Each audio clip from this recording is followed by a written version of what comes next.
Oras na para i-check ang ating luck meter ngayong Lunes. Alamin natin kung paano ba tayo uulanin ng swerte. Mula kay Master Hans Kua, dito lang sa Hansabe.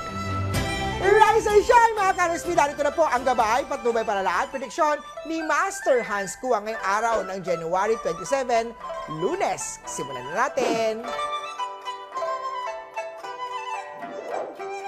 Eto sa mga pinanganak ng Year of the Rat, if you have extra mga pera na katatabi, magbigay ng tulong sa mga nangangailangan. Good karma will be repaid. Ngunit huwag isacrifice ang ipon para sa pagpapautang. Kailangan mo rin yan. Purport 9 ang swerte kay Year of the Rat. Sa mga Year of the Ox naman na affected ng wrong placement ng gamit ang bedroom mo, ang iyong love life or mga chance para mahanap ang someone mo. Ayusin ang mga dapat ayusin at itapon na ang mga sira that would take out yung mga blockages. Ipa-feng shui ang bahay. Kwarto mo po kay Master Hans Kua. Pink at 5 ang swerte kay Year of the Ox.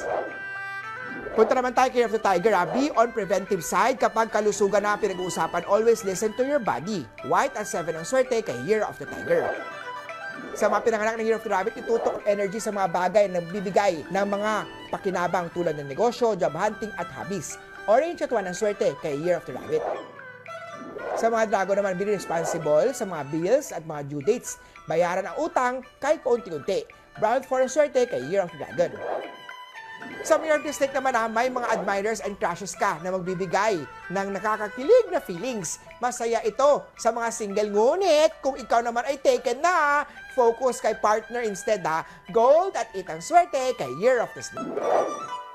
Ito sa mga pinanganak ng Year of the Horsey, mag-exercise ng regular, kumain ng sa tama. Have regular check-up sa doctor at dentist. Silver at 3 ang swerte kay Year of the Horsey. Sa mga goat naman, maraming tao ang tutulong sa'yo at magkakaroon ng recognition at mga benefits sa iyong career. Purple at 6 ang swerte kay Year of the Goat. Sa mga Year of the Monkey naman, ingatan ang throat infection.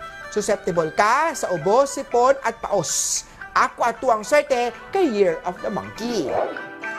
Kapag pag-ibig ang struggling financially, Year of the Rooster, may mga dramatic moments na darating. Parang tsunami yan. Make sure na kayo ay financially stable bago mag-commit. Green at 9 ang swerte kay Year of the Rooster. Sa mga doggy naman, the best reward na maibibigay mo sa sarili mo ay magkaroon ng ipon kaysa bumili ng mga gadget na naluluma at wala namang value. Gold at 8 ang swerte kay Year of the Doggy. Last, mga Year of the Pig naman, iwasan ang mga conflict sa mga naiinggit. Huwag na pumatol at iwasan din ang pag-explode ng iyong temper. Marami nagtitiwala sa iyong serbisyo, kaya keep up the good work. Silver at 3 ang swerte kay Year of the Piggy.